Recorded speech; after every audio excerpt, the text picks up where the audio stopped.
Belagier, I'm going to assume that's how you say that, Belagier spoke up and told everyone how great the food at my feast was. Well, thank you. You look like maybe you had too much of it. What's going on, Bear Pack? Welcome back to another amazing episode inside the Valyrian Freehold Submod. I'm so excited about this episode. I've been planning this for weeks.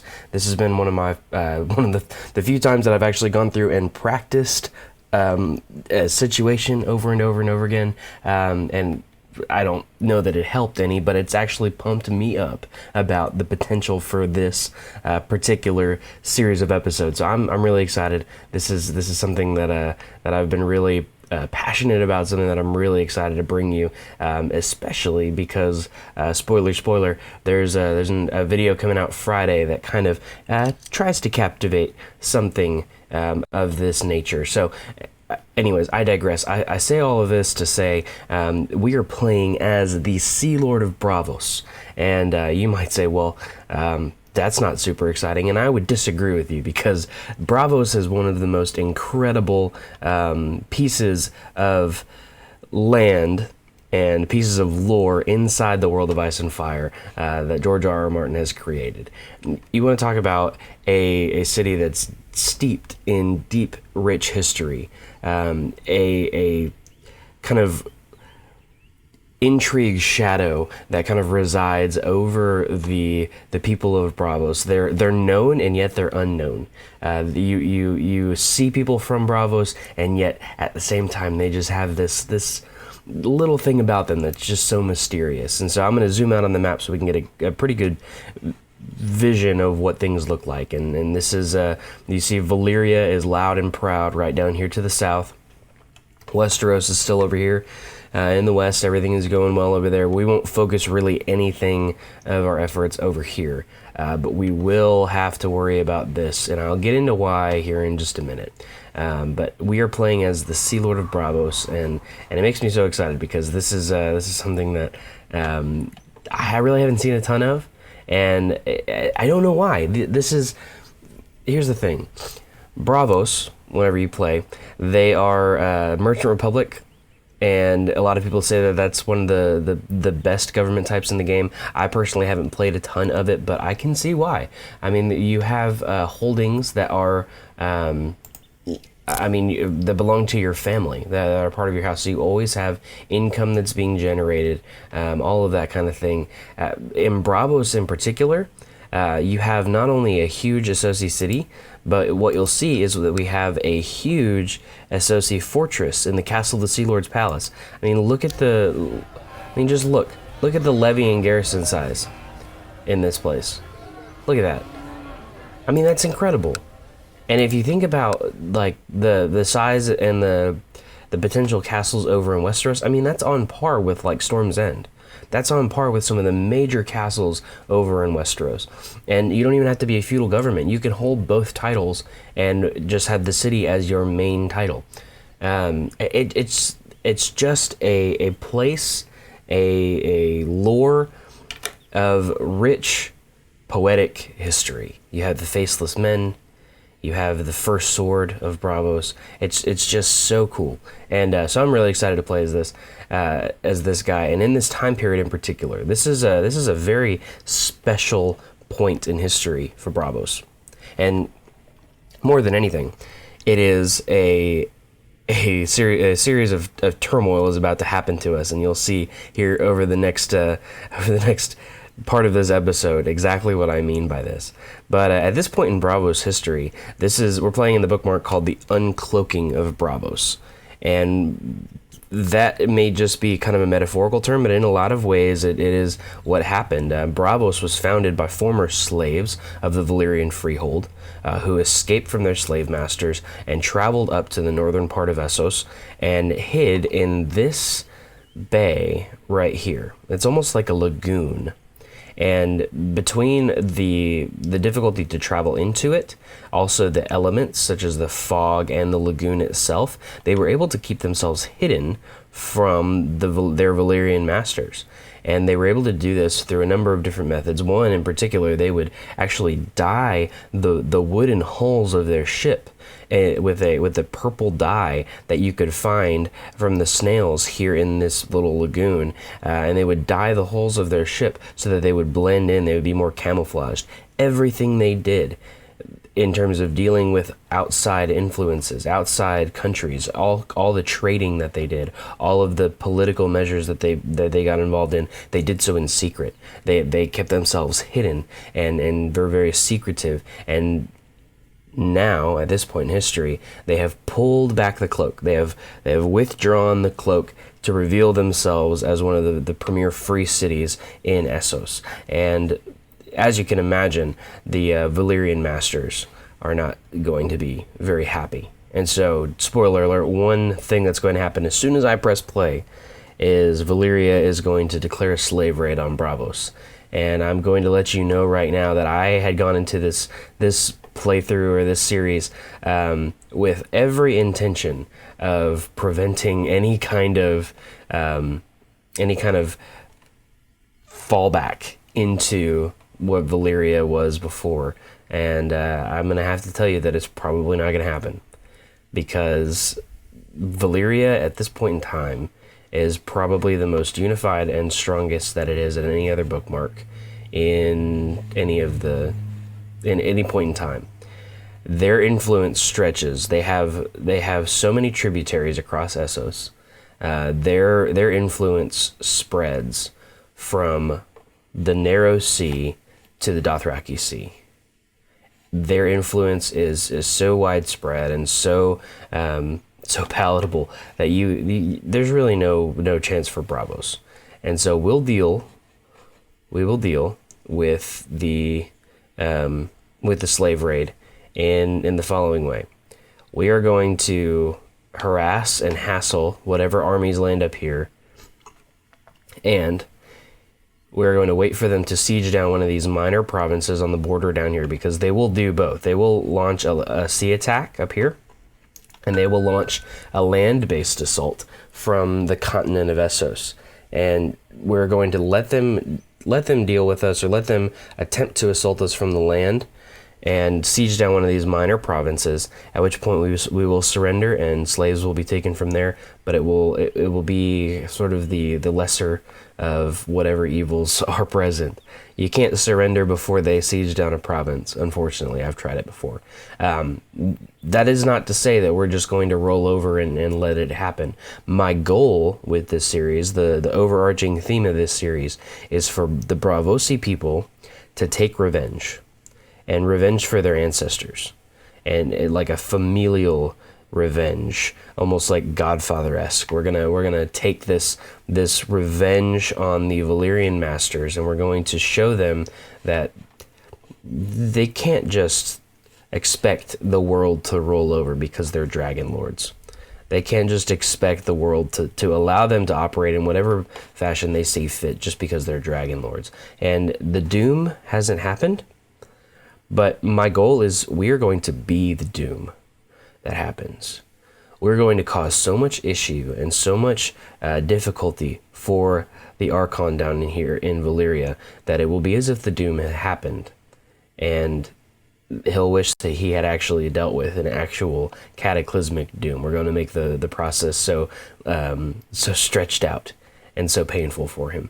And we're going to do that through intrigue, and we're going to do that through assassination, seduction, all of those, because let's face it, there's no way the Braavosi army will ever be able to compete with the Valyrian Empire.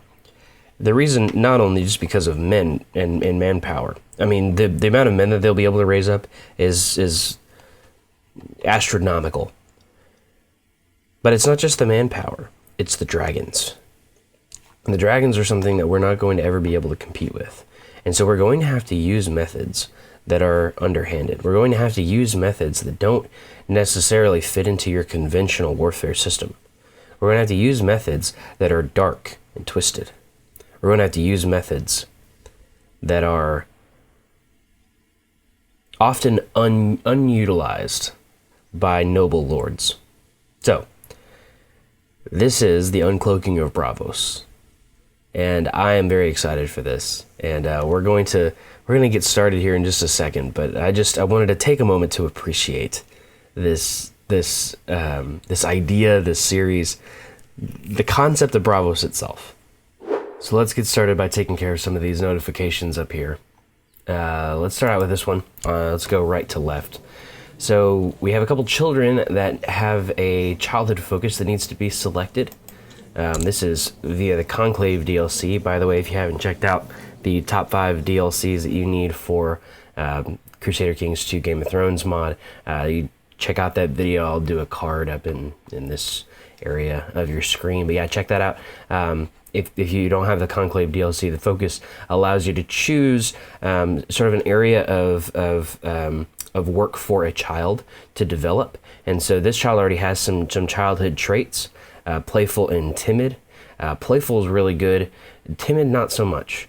Humble's a great trait, but shy and craven aren't. So usually whenever you have a 33% chance of getting a good trait, it's more like a 5% trait chance of getting that good trait. So playful is okay because deceitful is not bad.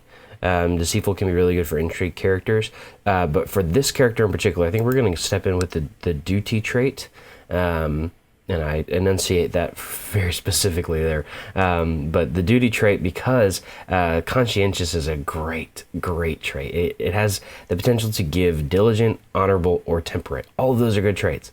So you really can't go wrong if you can get a conscientious character. So there we go. There's that one, and because it doesn't have a chance of really dishing out any other childhood traits, it's good for children that already have some. So if you're stepping into a playthrough where maybe you have like Eddard Stark's children, and you know they already have some childhood traits, duty's a great one to add conscientious to. So yeah, so we have 2 other children that we need to start. This kid has affectionate, so that would be kind, content, trusting, or family person. I think we're going to give. He is our son's son, but I don't know if he's the firstborn. Oh, he's the only son. Okay. So he's our heir's son. So he's our potential heir. So we're going to actually give him... I typically go with struggle because it makes for good martial characters. But because we're not really going to approach this from a war perspective, we're actually going to also do... let's see. We're going to do thrift, because we're going to need a lot of gold to fund the expeditions that we're going on. So yeah, we'll do thrift for our son's son. And then this girl doesn't have any childhood traits. She's a blank slate. So I think what we're going to do is we're going to do probably... Let's check what indolent gives. Charitable, slothful, or gluttonous. No. Haughty... Proud, arbitrary, cruel, or ruthless. Brooding is just, wroth, selfish, or envious. You know what? Let's go with duty for her as well. Just because she's a blank slate. We'll see what else we can get with her, and maybe make her kind of a little bit of an experimental child. Yeah, we have some minor titles that we need to dish out, but we also have some open council positions. We have a court physician that needs to be filled. I don't know if we have any candidates. We don't have any candidates for it. So we're going to need to recruit one from the intrigue tab. You've sent messengers and scouts out in all directions to scour the realm for skilled physicians that would be willing to take up residence in your court. Word should reach you shortly if they manage to find a suitable candidate. Hopefully, they will not bring back a quacksalver. I don't know exactly what that is, but yeah. So there's that. We have to worry about a couple of titles.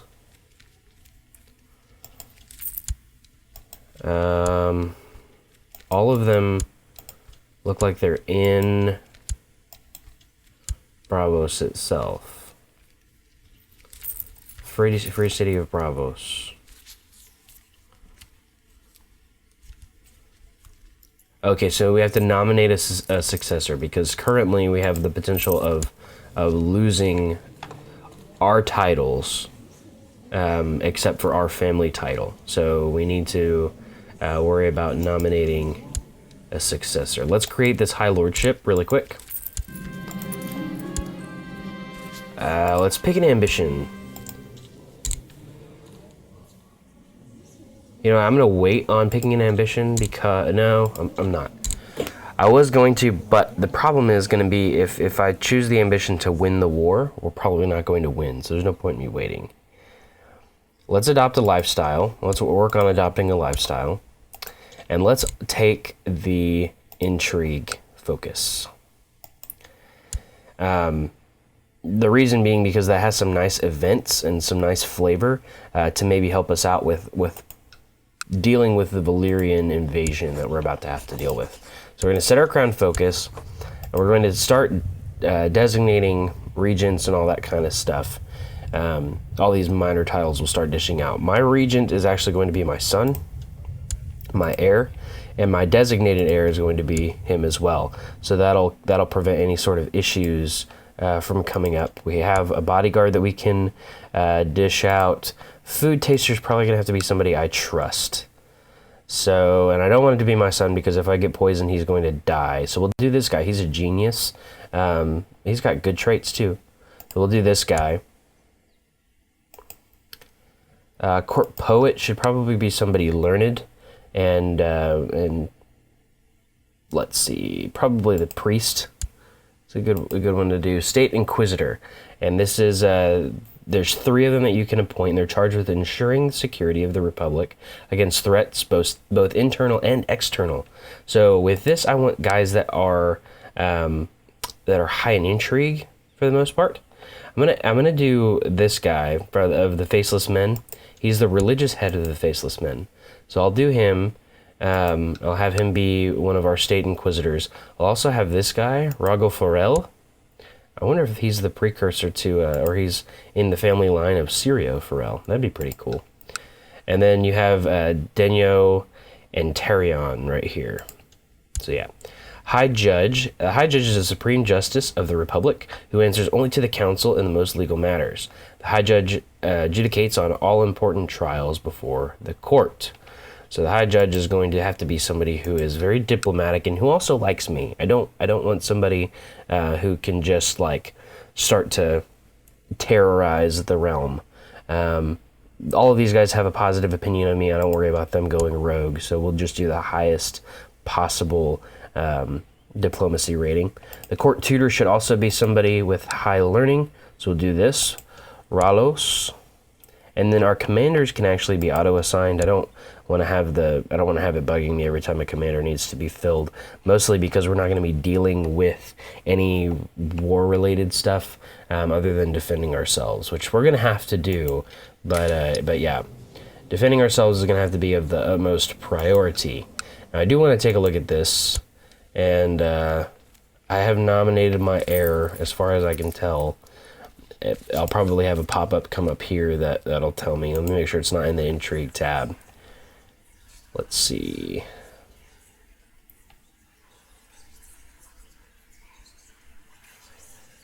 Everything looks good so far. Okay. All right, so now I'm going to press play, and like I said, as soon as I press play, Valyria is going to declare a slave raid on us, and we're going to have to deal with that. So to set that up, so to prevent us from getting too deep into any issues, we have this guy, Archon Vermin of Valyria. We're going to spy on him, number 1. And then also we're going to plot to... oh, wow. Okay, so what we're going to do is we're going to take our council. We're going to have our chief scribe, who's basically our castellan, improve defenses in Braavos, because I know we're going to start to get siege down pretty much immediately. We're going to begin to sow dissent. This Justicar position, actually what I want to do is I want to appoint somebody else, and I need it to be a lowborn. That is actually my wife. I don't want to do that. It's going to have to be somebody who doesn't hold titles, because this is going to be a very dangerous position. It's going to be somebody who has to stay in Valyria and sow dissent, and they're going to get found out quite often, I believe. Most of the time, it's It's a very low percentage chance, but in every single one of my playthroughs, I've gone through at least 2 Justicars, just because they get found out and the Valyrians are not happy about it. So we're gonna send them there to sow dissent in hopes that it helps to create some issues in the court so that our plot power is higher. So we're gonna have this guy in here to organize the army is probably fine. Yeah, organizing the army is fine. The first sword. Our Lord Treasurer can, let's see, let's have him collect taxes in Braavos. We're waiting on our court physician to come. We're just gonna have our priest perform charity. So that should be a good combo. We need to dish our spy master out, and I think what we'll do is probably. Let's choose this girl. She's a courtier and she's my sister. Oh, that may help. But she has an intrigue of 18. I'm going to send her to build a spy network in Valyria as well. And the reason for that is just for the plot power increase, but also because she has the higher intrigue, we should have the ability to have more plots, I would have thought. Maybe not. Maybe because my own intrigue is not very high. My intrigue's not bad, though. Interesting. Definitely not a option in there. I think maybe once we advance time a little bit, it'll help. But yes, this is the setup that we're going for. Essentially what I'm going to do is I'm going to attempt to plot to kidnap the Archon. And it's going to be a very rare opportunity, but I believe if we can pull it off, it's really going to end the war without any need to just kind of sacrifice some slaves in the south of Braavos. So I would prefer to be a more benevolent ruler and not allow my people to become enslaved if I can help it. But as long as it's not me, I'm really okay with it. So yeah, let's advance and let's see. Watch what happens. There it is. Oh no, this is a different one. I and my trusted snoops and sneaks will keep a very close eye on the activities of Archon Vermin of Valyria. A close eye, indeed. Wonder what secrets he's hiding. It's been over a century since our forefathers threw off the shackles of Valyrian slavery and escaped to this hidden lagoon. Since then, the city has grown rich and powerful, with our traders traveling under false banners. But now the time has come to step out of the shadows for the free city of Braavos to take its rightful place in the sun. Letters shall be sent. There it is. It's declared the Valyrian slave raid on Braavos. My liege, I've managed to sow distrust between Master Jaehaerys and his liege. So I've never had this happen this early. Awesome. The Dragon Lords of Valyria have not been as accommodating as we had hoped. They have rejected our offers of settlement and have declared war with the intent to once again enslave us to their empire. With the charts we have now provided them to our lagoon, the city faces a dire situation. Well, it was a bad idea then. But needless to say, we are going to eventually, not immediately, because I've run into this issue before, we're going to take the Sea Lord's Palace castle. This guy is currently holding it. He's not married. I'm going to try to prevent him from having any heirs. And the reason being is because I want this castle for myself as well. Yeah, we'll see exactly what he does in terms of helping us. But yeah, he has 10,000 men that he can raise. I don't want to lose those right now. So we'll leave things as they are for the time being in Braavos. We'll deal with that as soon as the slave raid is over. We'll attempt to take that castle, probably through intrigue. That seems to be the most appropriate way. Either kill him or whatever.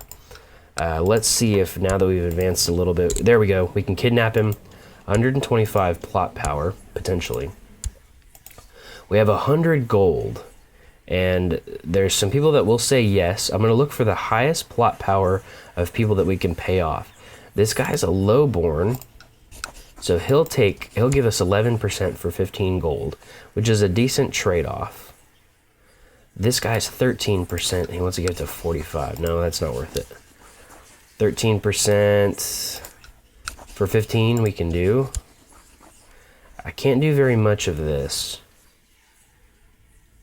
Our gold stores are not super high right now. This guy's 12% for 30 gold. No, thank you. This guy's 9% for 22 gold. No.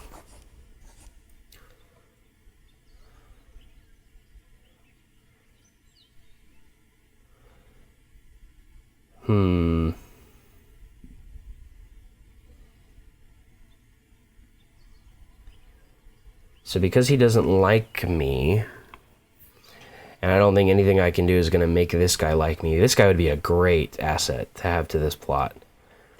Even still, we're in good shape. I'm going to leave us at 70 gold. I'm going to let everybody kind of add themselves in and see if we can't get this plot to fire. The increased plot power from our spy master being there helps. One of your scouts report of a cunning eunuch who has taken up residence in a nearby tavern. The eunuch spends his time drinking wine, eating, and sharing stories with the guests. Apparently, he is very well schooled and has a vast knowledge of medicinal mixtures. An offer of gold and food would definitely convince him to take up residence as our court physician. 18 gold for this guy? I mean, yeah, why not? Why not? Just because that's probably the most interesting way of gaining a court physician I've ever heard in my life. Alright, let's see. Marriage offer. So this is my daughter. Wants to marry this guy, or this guy from Lorath wants them to marry. And we can do that. That's fine. That's a good alliance with the Archon of Lorath. Okay, so we have a Valyrian army that has already landed here. I do have to worry about the dragons, like I said.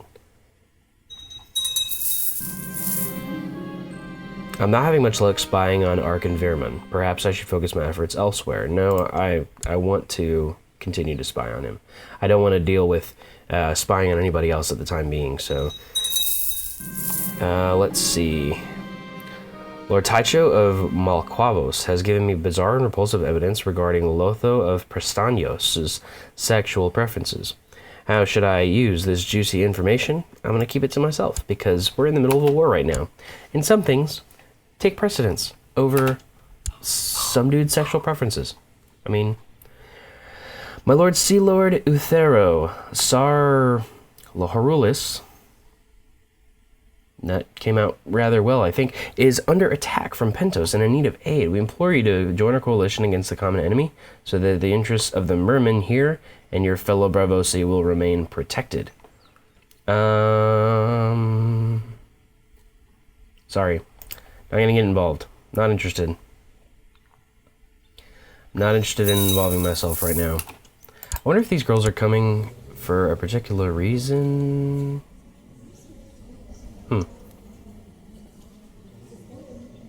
Interesting. I'm just getting all these notifications of courtiers arriving, and they're have interesting nicknames. So, how did this girl? Oh, I guess maybe she was made into a courtesan.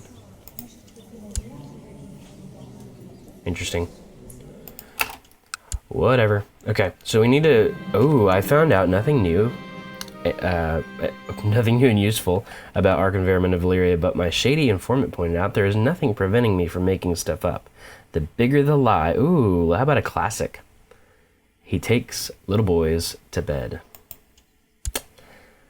Okay, more information from a dragon, or about a dragon. Alright, so we have some more guys about to land a Valyrian fleet. I'm not going to, like, attempt to stop them, because I'd rather them travel...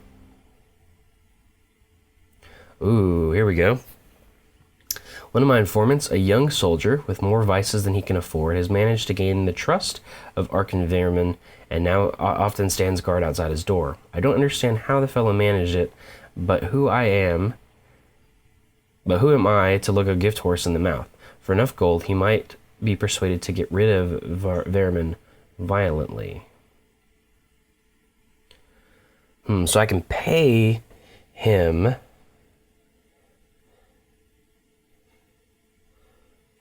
Murder's not going too far for me. It's really not. This guy declared war. And his heir... Who's his heir? His heir actually likes me. Oh, I send a gift to him. That's why he's part of the plot. Yeah, let's do that. Wow. In disguise, I meet up with my friend, Arkin Vermin's burly armsman, and his shifty-looking associate at a rundown tavern. Grinning, he recounts how they stabbed Arkin Vermin of Valyria to death in his bed. And I hand them a bag of coins and leave. So we have an emperor of Valyria. And this guy doesn't like me. Oh, but he has a super high plot power for kidnapping. Apparently people don't like him. So I'm not even going to have to pay anybody off. And it's going to be over 300% as far as I can tell. My lord, I write to express my consternation at the fact that Master Quaro enjoys command of your armies when somebody of higher status should clearly be more appropriate. I petition that he be removed from command and I take his place. So Master Quaro has 16 martial and you have 9. So I'm going to use my diplomacy skill to make you forget that you ever even talked to me. More dragon information. More dragon information. I'm waiting on these guys to stop and, like, it looks like they're just coming up here and landing and marching down. And I don't know if they're just, like, waiting and getting ready. I'm waiting on them to stop at one of these provinces and, like, start to siege it down. There's one. Good. Good. More plot power. Holy smokes, look at that. You know what? I'm actually not going to let them siege this province down. I'm not. I'm going to raise up my levies. Here and here and here. I'm going to let all of these guys meet.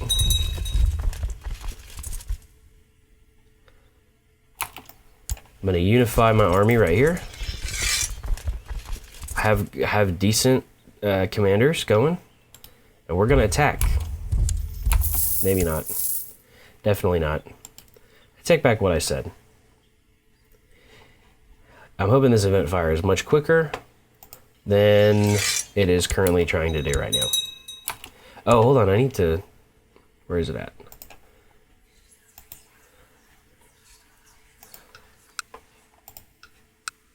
That's Cohor. So he must be leading an army over there. Alright, I'm going to spy on this guy. And I'm hoping that the plot fires.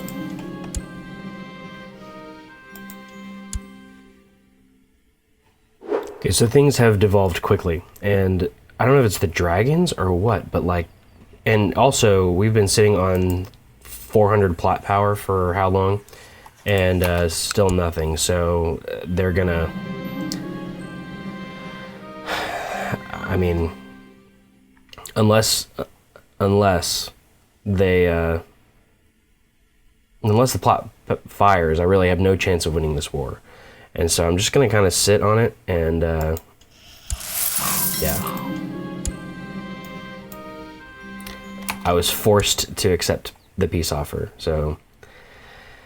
I don't understand. I really don't understand how we could sit on 300 to 400 plot power and it not, you know, it not fire. I don't know. I really don't know. But what I can tell you is that I know that I need to stop plots. Yeah, we have this guy, or this girl who wants to kill me.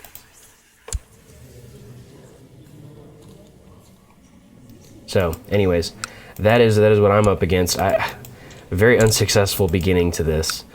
So Pinta actually can take the stewardship focus. Her her traits allow her to be best served for that. So we'll do that. We'll allow her to take the intrigue focus. And then we have another child that we need to choose, this childhood focus right here. And let's have her do thrift in hopes of gaining some other childhood traits that aren't maybe typical. So we don't have any openings for our... I don't need to go into hiding. We don't have any court openings, so I don't need to hire anybody. But yes, so this is... The slave raid has ended, and so they took slaves back from Braavos, which pisses me off even more and makes me really, really, really hungry for revenge now. And so let's really hone in and see if we can't make the Arkan's life kind of a living hell. He's in hiding right now, so maybe that's why the event's not firing. Yeah, maybe that's why. But he wasn't. He was leading armies. I guarantee you, he was leading the armies. So yeah. My plot, yeah. Look at that. Look at the plot power there. It's ridiculous. It's ridiculous how that's happened. So his whole whatever is in hiding. He's fighting his own war for Lord Maris's claim. I don't even see him on the... He's got to be like a in line of succession. No, he's not. I don't know.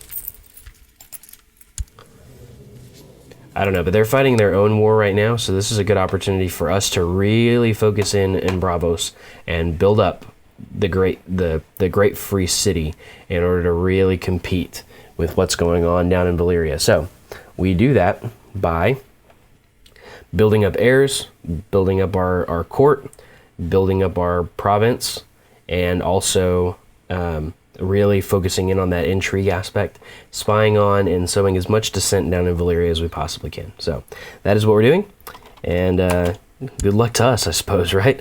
Hopefully it's a better, it's more luck than what we've had in the past part of this episode so far. Each year, the citizens of Braavos hold 10 days of feasting and revelry to celebrate the uncloaking of Uthero, the day the hidden city revealed itself to the world. As Sea Lord of Braavos, it falls to me to organize this year's festivities, so let the celebrations begin. I've given the orders for the great feast to be hosted in Braavos. Let the preparations begin. All my vassals shall attend, as well they should. They don't have any reason not to. We're celebrating the uncloaking. The best part about preparing a feast is deciding what foodstuff to serve. I must purchase venison, boar, and duck, spices, wine, and ale, honey for the desserts, cheese, and perhaps even a swan or a peacock. I'm gonna spend lavishly on the food. We're gonna really make sure our vassals latch on and really take on this whole mantle of revenge against Valyria.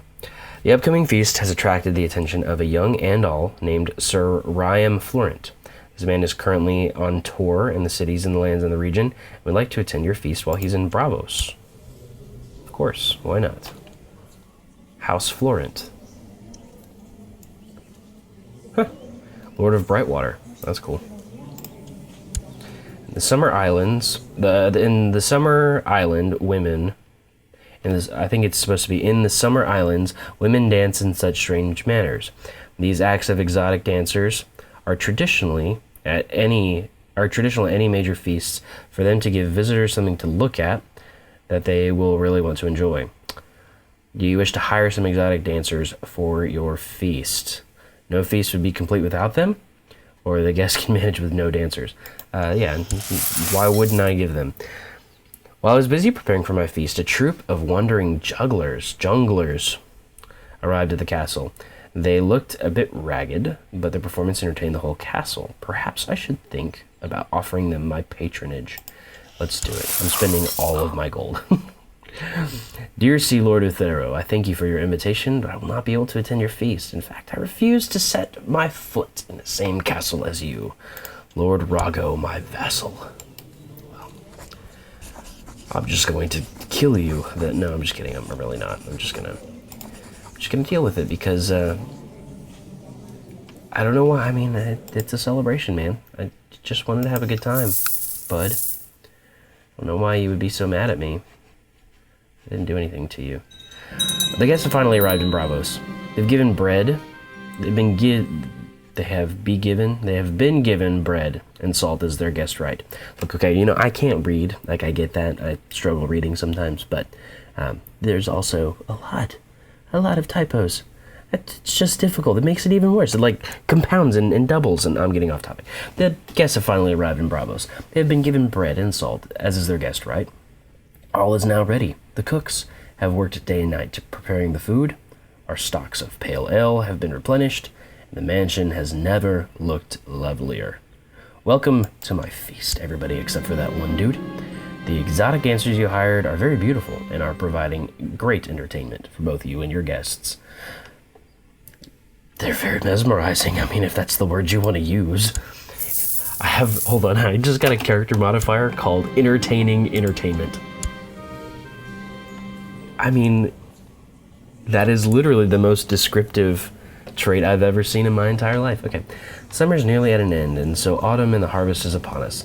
The feasting shall celebrate this time with food from throughout Braavos, including boar, goosenberries, salmon, and lobster brought to Braavos. As part of this, you must decide how much of the harvest to set aside for winter. A large portion, just in case, or the usual reserves will suffice. You set aside small reserve of grain and food for the winter, making starvation in Braavos during a harsh or normal winter 3 times more likely. Let's just do the usual reserve, it's fine. I mean, there's no point in having a huge store. Belagier, I'm going to assume that's how you say that. Belagier spoke up and told everyone how great the food at my feast was. Well, thank you. You look like maybe you had too much of it. I was really glad someone was kind enough to say something nice about the food, given how hard I had worked to ensure that the food was the best part of the feast. It was well spoken. Thank you. Thank you very much. Oh, look, she's attractive, and she's a former courtesan. Interesting. That was well spoken. Thank you. Oh, I have an open counselor position. I have Chief General. Is that the first sword of Braavos? It is the first sword. What happened to my previous first sword? I don't know. Let's see. I can do my son could actually be the first sword. That's crazy. Do we have any, like, formidable fighters or anything? No? Let's do this guy. He's a skilled fighter, and he hates me, so that'll maybe make him like me a little bit better. Travelers bring rumors of fire and blood. They say the dragons live once more. Of course they do. They never went away. And that Reyna now rides Idax into battle. Good. I don't care. The last of the guests have returned home, and everyone agreed it was this year's greatest feast. Well, thank you. That's kind of an underhanded compliment considering it's a yearly feast. Okay, so this guy, who is the commander of the Sea Lord's Palace, was viciously slandering me, and so I exposed him, I denounced him publicly, and now we're going to arrest him. There we go. And I think now we can call him for... Or did he... You can't demand a trial by combat. We're not Faith of the Seven, man. The guards drag Harros of Sea Lord's Palace up from his cell and throw him at your feet. I've come for justice, he says. By right of birth and blood, I demand a trial by combat. And everybody else said, what are you talking about, man? And he had to explain that in the Faith of the Seven, which we are not, they do this thing called a trial by combat. So, let's see. I will select someone to stand for the Sea Lord because I could probably do it myself, but Rago Farrell has a 6 dual skill estimate. This guy has a 6 dual skill estimate. My son has a 4. This guy has a 6.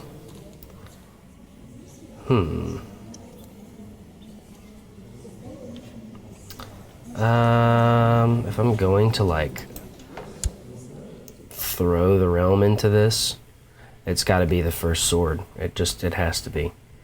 Do it. Lord Rago steps forward. I'll stand for you, my lord. Fight well, Lord Rago. Okay. Commander Harros of the Sea Lord's Palace has been slain by Lord Rago. His final plan has failed. The gods are in my favor, so we inherited the Sea Lord's Palace, which is good. It's got a... I think it's a little bit nerfed because of the inheritance thing, but it's a huge associate fortress. Look at it. Look at this. The garrison size plus 50%. Huge amounts of heavy infantry. It's just it's marvelous. I love it. And we can always improve because it's sacked. That's why it's nerfed, because we got sacked. So we can always improve. We can add basic defenses, build up the fort level itself. But really, I mean, the most awesome thing about this is that we really need to like hone in on having this beautiful palace that's strong and wealthy, and then we also have this city that's prosperous and gaining money, and I mean, all in all, everything is going really well. The one thing that I will say, if you're going to play as Braavos, is that you have to deal with this feast every year, and automatically it's like a 70 gold hit every year. So you better be finding ways to gain money quickly as the Sea Lord of Braavos. That's all I can say. It's a money pit, and if you don't do it, then your vassals hate you. But the good thing about it is it's like a trade-off. It's like you're paying every year for your vassals to like you, and so it's very rare that you have negative opinions of you. Like, I don't think we have a single negative opinion of us at all. Look, everybody's in the green. Everybody's good because they enjoy the feast. Even if it's like a +5, it's like still, and look, we have another +5 for Fabulous Feast. So you have this like automatic buff to your opinion modifiers, which is great because Braavos isn't huge, so you still have like, if you have one vassal that hates you, like that's a lot of men that you could potentially be losing in the long run. So yeah, if you are playing as Braavos, definitely make sure you have some gold reserves, because that feast gets you. I did also want to say that this playthrough right now is in Iron Man. So this series is actually going to be played in Iron Man, because I'm just going to admit it, man. Every one of my times before, I was so tempted to cheat, and it's one of those situations where I just don't want to. With our Custom House series, like there's a lot of things that I have to do in the console in order to make the lore kind of make sense, and I almost wish I could do that one as Iron Man, just because I don't want the temptation to change stuff in there. But yeah, for this one in particular, we did the Targaryen series whenever we played as Aegon. We did that in Iron Man. We're doing this one in Iron Man, and it's just so you know, if you're going to suggest something to do with the console, not able to do it. So, and I don't want to do it. I don't want to have to do it, because I want to make sure that I'm as true to lore as I possibly can be. So we got our butts handed to us by the Valyrians because our event wouldn't fire, and our event still won't fire. And I'm not going to take the plot away, because then he's going to come out of hiding. I love the fact that he's in hiding and his vassals hate him. I mean, it just makes me so happy. Oh, look, and I can finally... I've been doing this, and I'm not going to do it, but look. Every person, every one of his vassals, every one of his courtiers is in on my plot, except for this one guy. Isn't that hilarious? That's so funny to me. So yeah, this is good. I'm going to just keep him in hiding, and... like, what can you do in hiding? You can't run your country if you're sitting there in hiding, worried about somebody kidnapping you. I don't even know what I would do if I kidnapped him. I don't know.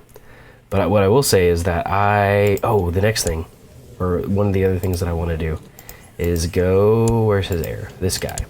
I am going to spy on his heir, because if I can kidnap the heir, then we'll be in good shape to really cause some damage to Valyria.